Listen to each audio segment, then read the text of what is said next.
સુરતના રાજનપાલ વિસ્તારમાં આવેલા ગૌરવપથ રોડ ઉપર બનાવાયેલા આઇકોનિક આરસીસી રોડની ગુણવત્તા સામે ગંભીર સવાલો ઉભા થયા છે।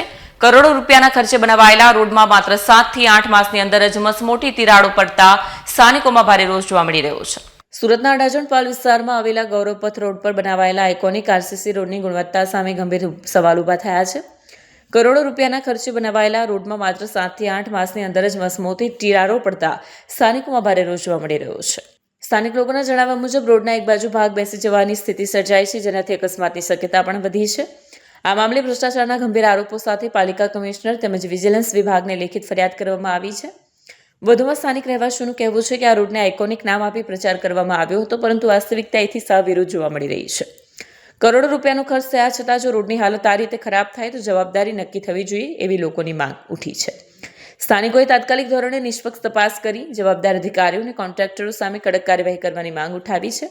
હવે જોવાનું રહ્યું કે પાલિકા પ્રશાસન આ મામલે શું પગલાં લે છે। મહેશ પટેલ અત્યારે આપણે પાલનપુર કેનાલ રોડ પર ઊભા છે અને આરસીસી રોડ તૂટી ગયો છે। એટલે તૂટી ગયો, બેસી ગયો, દબાઈ ગયો, મોટી મોટી ગેપો પડી ગઈ, તિરાડો મોટી મોટી પડી ગઈ છે। અધિકારી અને કોન્ટ્રાક્ટર બેની મિલીભગત એટલે બેના વચ્ચે પૈસાની ભાગ બતાવી ભ્રષ્ટાચાર, એના કારણે તૂટી રહ્યો છે। આ ભ્રષ્ટાચારના કારણે ઘણું બધું નુકસાન થઈ રહ્યું છે। એમાં સરકાર અમારી બદનામ થઈ રહી છે। અમે સરકારને મત આપેલા છે, સરકાર અમારી બદનામ થાય છે આ કોન્ટ્રાક્ટરો અને અધિકારીઓના કારણે। કારણ કે આ રોડ જે છે ને, રોડ આ 30 વર્ષથી સુધી ચાલે એવા આરસીસી રોડ બનાવવાની વાત છે, તો 30 વર્ષથી તો વાત જ બાજુ હોય, 7-8 મહિનામાં તૂટી જાય તો હું માનવાનું? ચોખ્ખી વાત ફલિત છે કે આમાં ભ્રષ્ટાચાર થયો છે।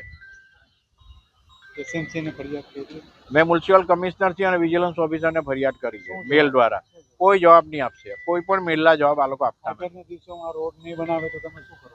તો હું મુખ્યમંત્રીશ્રીને ઉપર રજૂઆત કરીશ અને નહીં માનશે તો ગામના લોકો સાથે ભેગા મળીને આંદોલનની યોજના કરીશ।